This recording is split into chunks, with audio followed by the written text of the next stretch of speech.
नमस्कार दोस्तों, स्वागत है आपका हमारे YouTube चैनल स्पीक नॉलेज में। दोस्तों आज की इस वीडियो में हम लोग कवर करने वाले हैं एक हिंदी के जो सेंटअप टेस्ट जो चल रहा है एग्ज़ाम। दोस्तों अगर आप दे चुके हैं तो आप मिला लीजिए कि कितना सही आंसर करके आए हैं।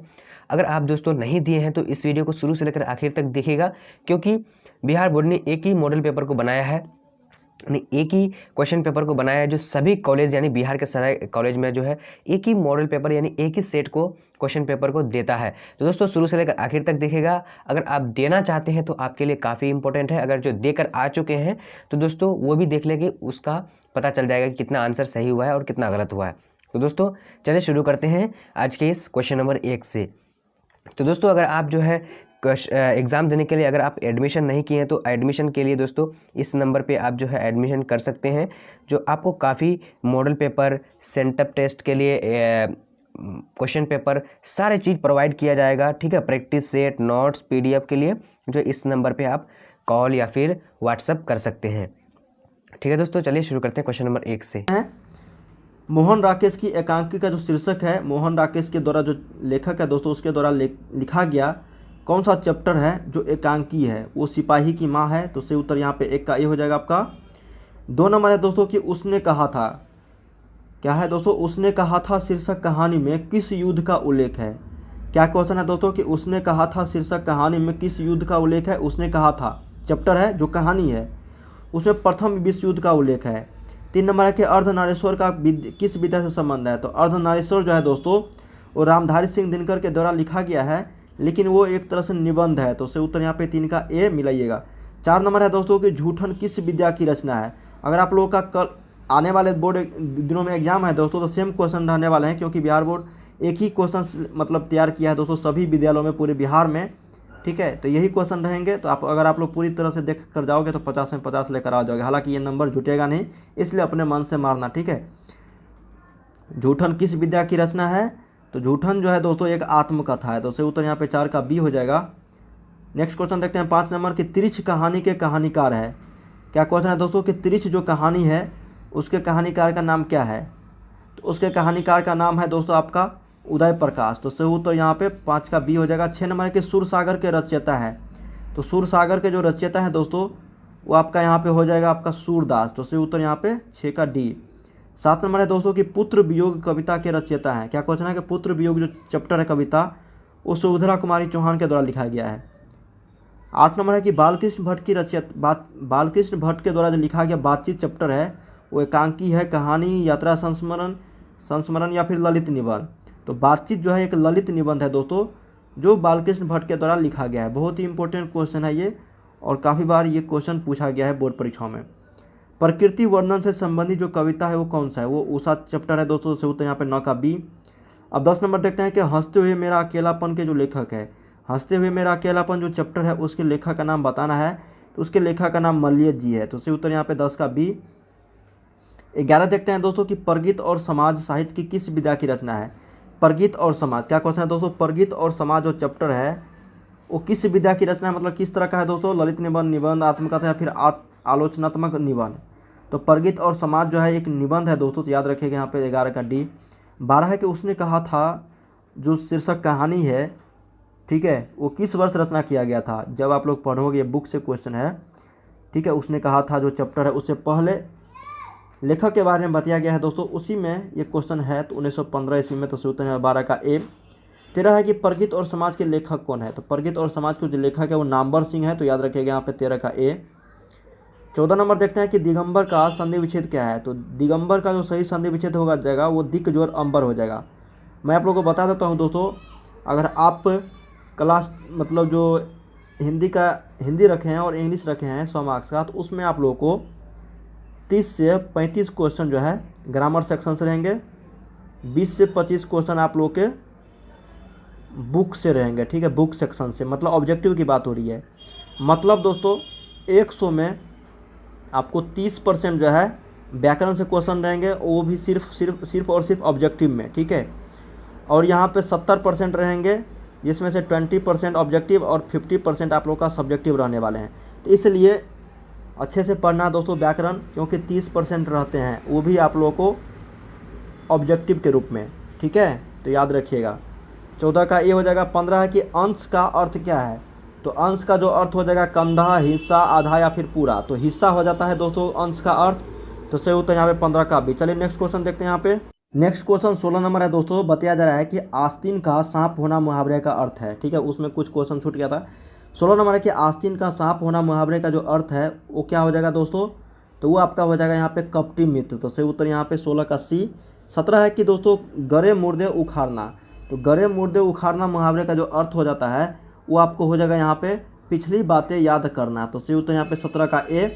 18 नंबर है कि बरवई रामायण के रचयिता है। तो रामायण का जो रचयिता है दोस्तों वो तो वाल्मीकि जी हैं, ठीक है, और तुलसीदास उसका हिंदी अनुवाद किया था अवध भाषा में, गोस्वामी तुलसीदास। बरवई रामायण का जो रचयिता है दोस्तों वो आपका यहाँ पे हो जाएगा सही उत्तर तुलसीदास जी। तो सही उत्तर यहाँ पे 18 का ए। 19 है कि अधिनायक शीर्षक कविता के कवि है।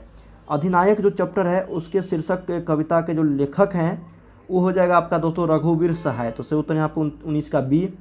20 नंबर है दोस्तों कि भूषण किस काल के कवि थे। तो भूषण जो है वो आपको रीति काल के माने जाते हैं। तो सही उत्तर यहाँ पे 20 का ए। चलिए नेक्स्ट क्वेश्चन देखते हैं। 21 जो क्वेश्चन है दोस्तों, नेक्स्ट क्वेश्चन हमारा कि ज्ञानेंद्र पति की जो कविता है, ज्ञानेंद्र पति लेखक उनके द्वारा लिखा गया है, वो लिखा गया है आपका गाँव का घर। तो सही उत्तर यहाँ पे 21 का सी। 22 देखते हैं दोस्तों यहाँ पे कि जयशंकर प्रसाद किस वाद के कवि थे। कमायनी के लेखक है जयशंकर प्रसाद, तो ये छायावाद के कवि माने जाते हैं दोस्तों। तो सही उत्तर यहाँ पे 22 का सी। 23 देखते हैं कि पुत्र वियोग किस प्रकार की कविता है दोस्तों। तो पुत्र वियोग जो है एक शोक गीत कविता है। तो सही उत्तर यहाँ पे 23 का सी। 24 है दोस्तों कि उषा कविता के जो कवि है वो कौन है। तो उषा कविता का जो लेखक है दोस्तों वह शमशेर बहादुर सिंह हो जाएगा। तो 24 का ए। 25 है कि अकाल शब्द का विलोम क्या है। तो अकाल का यहाँ पे सुकाल हो जाएगा। तो सही उत्तर यहाँ पे 25 का बी। 26 है दोस्तों कि पूज्य शब्द का विशेषण क्या होगा। तो पूज्य का पूज्य हो जाएगा दोस्तों, पूजा का पूज्य हो जाएगा। 26 का ये। 27 देखते हैं कि तलवार का पर्यायवाची शब्द क्या है। तो तलवार का जो पर्यायवाची शब्द हो जाएगा वो करवाल हो जाएगा दोस्तों। 28 है कि ब्राह्मण शब्द का पर्यायवाची शब्द क्या है। तो ब्राह्मण का यहाँ पे अग्र जन्मा हो जाता है। तो सही उत्तर यहाँ पे आपका 28 का सी। 29 है दोस्तों कि नूतन शब्द का विलोम। ये प्रीवियस ईयर्स का क्वेश्चन है। देखिए प्रीवियस ईयर्स के क्वेश्चन पेपर से मतलब 5 साल का अगर प्रीवियस ईयर्स अगर आप लोग देख लोगे तो 35 से 40 क्वेश्चन डायरेक्ट पूछे जाते हैं दोस्तों बिना कुछ बदले हुए ऑप्शन के साथ। तो सही उत्तर यहाँ पे 29 का बी हो जाएगा, नूतन शब्द का पुरातन। 30 है कि कीर्ति शब्द का विलोम होता है। तो कीर्ति का यहाँ पे हो जाएगा दोस्तों अपकीर्ति। 31 है कि अरण्य का पर्यायवाची शब्द क्या है। तो अरण्य का जो पर्यायवाची शब्द हो जाएगा दोस्तों अरण्य शब्द का वो आपका विपिन हो जाएगा। तो 31 का ए। 32 है दोस्तों यहाँ पे कि आप शब्द कौन सर्वनाम है। तो आप शब्द जो है दोस्तों यहाँ पे पुरुषवाचक। 32 का ए। 33 है दोस्तों कि चराचर का संधि विच्छेद क्या होगा। तो चर जोर अचर हो जाएगा चराचर। तो सही उत्तर यहाँ पे 33 का बी। 34 है कि परमोजस्वी का संधि विच्छेद क्या होगा। तो परमोजस्वी का हो जाएगा परम जोर ओजस्वी। तो सही उत्तर यहाँ पे 34 का सी हो जाएगा दोस्तों। 35 है दोस्तों कि अन्वेषण का संधि विच्छेद क्या हो, मतलब कौन सी तरह का संधि है अन्वेषण। तो अन्वेषण जो संधि है दोस्तों वो आपका यन संधि है। तो याद रखिएगा 35 का ए। 36 है कि गजानन कौन सा समास है। तो गजानन जो है दोस्तों बहुव्रीहि समास है। गजानन, लंबोदर, इस तरह से पीताम्बर। 37 है कि यज्ञशाला कौन सा समास है। तो यज्ञशाला जो है वो तत्पुरुष समास है। 38 है कि रात दिन कौन सा समास है। मैंने आप लोगों को काफ़ी बार बताया है दोस्तों, इस तरह के क्वेश्चन जैसे बीच में हाइफन देखोगे मतलब दो शब्द अलग अलग भिन्न भिन्न रहते हैं तो वो द्वंद्व समास का उदाहरण हो जाता है। जैसे माता पिता, भाई बहन, रात दिन, ठीक है, सुबह शाम, ये सभी द्वंद्व समास के उदाहरण है। 39 है दोस्तों कि इतिश्री होना मुहावरे का अर्थ क्या है। तो इतिश्री होना मुहावरे का जो अर्थ हो जाएगा वो यहाँ पे शुरू करना, समाप्त होना, या फिर तैयार होना, या फिर अटल रहना। तो इतिश्री मतलब होता है दोस्तों आपका समाप्त करना। जैसे होता है ना श्री गणेश करना मतलब आरंभ करना, तो उसी तरह से इतिश्री होना समाप्त करना। तलवे चाटना मुहावरे का अर्थ क्या होता है। तो तलवे चाटना मुहावरे का अर्थ खुशामद करना, प्रशंसा करना, झगड़ा करना, फिर भला बुरा कहना। तो तलवे चाटना का जो मुहावरे का अर्थ हो जाएगा वो खुशामद करना हो जाएगा। अब ढोल पिटना मुहावरे का अर्थ क्या है। तो ढोल पिट रहा है दोस्तों, बहुत लाभ होना, जोर से कहना, भाग्य पलटना, या फिर इधर उधर भटकना। तो ढोल पिटना का हो जाता है दोस्तों जोर से कहना। तो सही उत्तर यहाँ पे 41 का बी हो जाएगा। 42 है दोस्तों कि चक्रपाणी कौन सा समास है। तो चक्रपाणी बहुव्रीहि है, पीताम्बर, लंबोदर, इस ये सभी। गजानन, चक्रपाणी बहुव्रीहि समास का उदाहरण है। 43 है दोस्तों कि कमल नयन कौन सा समास है, तो कमल नयन कर्मधारय समास हो जाएगा। 44 है दोस्तों कि प्रेम निमग्न किस तत्पुरुष समास का उदाहरण है, तत्पुरुष तो है लेकिन किस तत्पुरुष के, तत्पुरुष में भी भाग प्रकार होते हैं। तो प्रेम निमग्न जो है दोस्तों ये आपका अधिकरण तत्पुरुष समास का उदाहरण है, 44 का ए। नेक्स्ट क्वेश्चन कुछ देख लेते हैं यहाँ पे। 15 नंबर है कि 45 है कि जगन्नाथ का संधि विच्छेद क्या है, तो जगत जोड़ नाथ हो जाएगा तो में हलंत, सही उत्तर यहाँ पे 45 का बी। 46 है कि जगदीश का जगत जोड़ ईस तो में हलंत और दीर्घी ई होगा, 46 का ए। 47 पवित्र का संधि विच्छेद, तो पौ जोड़ इत्र पवित्र, पो जोड़ इत्र पवित्र, 47 का बी। 48 है दोस्तों कि उच्छ्वास का संधि विच्छेद क्या होगा, तो उत जोड़ श्वास तो में हलंत होगा, तो सही उत्तर यहाँ पे आपका 48 का ए। 49 है दोस्तों कि वांग्मय का संधि विच्छेद क्या होगा, तो वाक जोड़ मई वांग्मय हो जाएगा, तो सही उत्तर यहाँ पे 49 का ए। 50 है कि उत्कर्ष का विलोम क्या होगा, तो उत्कर्ष का जो विलोम हो जाएगा दोस्तों उल्टा अपकर्ष हो जाएगा, तो सही उत्तर यहाँ पे 50 का बी।